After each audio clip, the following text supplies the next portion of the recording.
Welkom by ons sessie oor bemarkingskommunikasiebestuur. Vandag gaan ons die kragtige instrument van persoonlike verkope ondersoek. Persoonlike verkope gaan verder as tradisionele advertensies. Dit gaan daaroor om direk met potensiële kliënte te skakel en hul behoeftes te verstaan.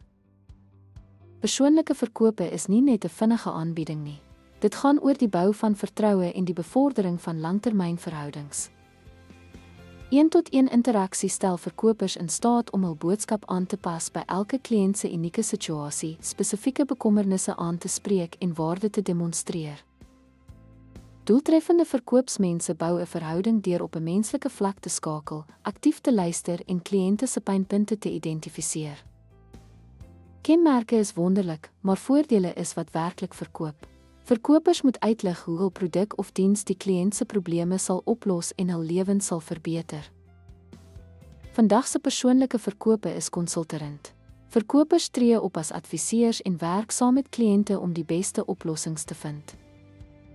Persoonlike verkope is veral effektief vir komplekse produkte wat verduideliking en demonstrasie vereis.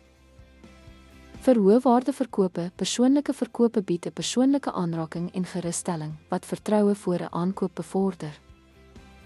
Persoonlike verkope is ook die sleutel tot die bou van langtermynverhoudings wat lei tot herhaalde besigheid en verwysings.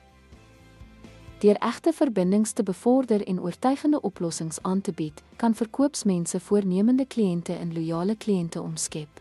Dankie dat u by hierdie sessie oor persoonlike verkope aangesluit het.